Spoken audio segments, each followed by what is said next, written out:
परम पिता परमात्मा और उनके सभी पवित्र आत्माओं को नमस्कार। जो लोग सच्चे दिल से महसूस करते हैं कि सच्चा और स्थायी आनंद नेक जीवन और प्रभु प्राप्ति में है, वे प्रसन्नतापूर्वक हक हलाल की कमाई का नियम स्वीकार करते हैं। जो लोग आचरण की पवित्रता और आत्मिक आनंद से परिचित हैं या जो इसकी प्राप्ति के इच्छुक हैं, वे अनुचित ढंग से की गई कमाई का त्याग करते हैं। इस प्रकार की कमाई का त्याग उन्हें परमार्थ रूपी हीरे जवाहरात की प्राप्ति के लिए ईंटों पत्थरों की कुर्बानी के समान प्रतीत होता है। परंतु जो लोग इस आनंद से अनजान हैं और जिन्हें इसे प्राप्त करने की कोई चाह नहीं, उन्हें दुनिया के नाशवान भोग और धन दौलत ही सब कुछ प्रतीत होते हैं। वे यह नहीं जानते कि ये भोग और अनुचित ढंग से कमाया गया धन लोक और परलोक दोनों में ही उनकी दुर्दशा का कारण बनता है। इसलिए मनुष्य को चाहिए कि जो कुछ अपनी हक हलाल की कमाई से मिले उस पर संतोष करे तथा भोगों के लालच से बचे। धन की तृष्णा अग्नि के समान है, जो लकड़ी डालने पर कभी भी शांत नहीं होती बल्कि और भड़क उठती है। गुरु नानक साहिब कहते हैं कि सारे संसार का धन भी लालची के मन की भूख को नहीं मिटा सकता। गुरु अर्जुन देव जी फरमाते हैं कि लोभी सदा लोभ की लहरों में डोलता रहता है। वह योग्य अयोग्य भला बुरा नहीं देखता। वह प्यारे मित्रों, सगे संबंधियों, पूजा के योग्य माता पिता तथा अपने इष्ट को लूटने में भी लज्जा नहीं करता।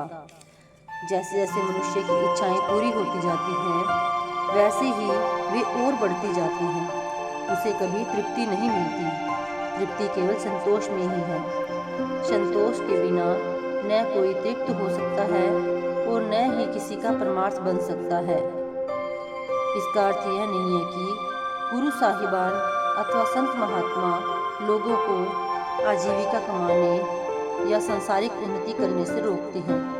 संत किसी की उन्नति या किसी के फलने फूलने के विरुद्ध नहीं होते। वे तो केवल यही आग्रह करते हैं कि आर्थिक और सांसारिक उन्नति सच्चाई पूर्ण और नेक उपायों द्वारा करनी चाहिए और हमेशा मेहनत, सत्य व ईमानदारी से काम लेना चाहिए।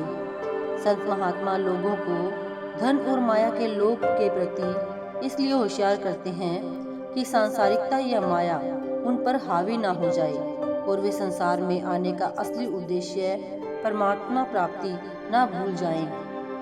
गुरु नानक साहिब ने एक और तो सांसारिक वृत्ति वाले असंतोषी विकारी पुरुष का नक्शा खींचा है, जो बुरे कर्मों में प्रवृत्त होकर अपने जीवन को बर्बाद कर देता है और मौत के बाद यातनाएं पाता है। दूसरी ओर सच्ची मेहनत तथा नेक कमाई करने वाले ऐसे संतोषी जीव का चित्र प्रस्तुत किया है, जो सतगुरु द्वारा खींची हुई लकीर के अंदर रहता है तथा अकाल पुरुष या परम पिता परमात्मा की भक्ति करके सदा के लिए उससे मिलाप प्राप्त कर लेता है।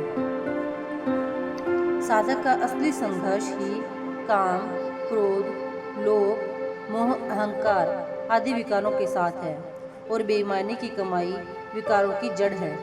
जब अनुचित ढंग से धन प्राप्त किया जाता है तो ऐसे धन के साथ ऐब और पाप अपने आप ही आ जाते हैं।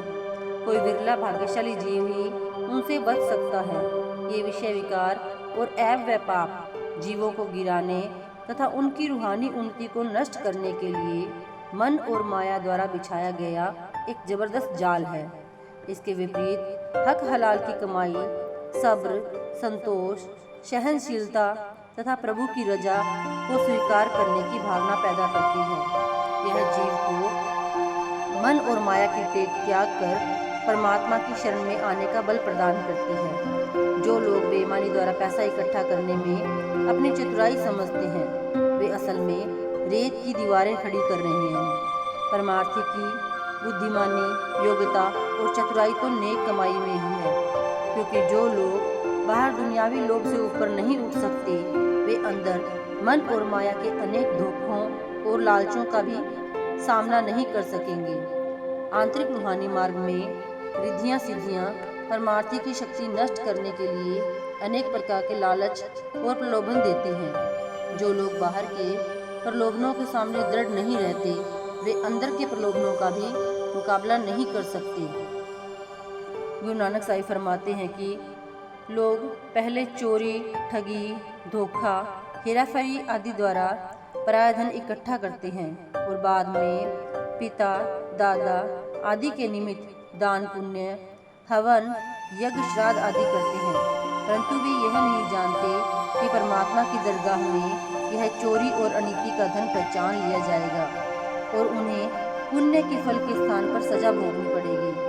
गुरु साहिब स्पष्ट करते हैं कि परमात्मा की दरगाह में केवल हक हलाल की कमाई में से दिए दान का शुभ फल मिलता है। चोरी, ठगी तथा बेईमानी की कमाई में से किए गए अथवा मृत्यु के बाद दूसरों द्वारा किए गए दान पुण्य आदि का नहीं। Thank you.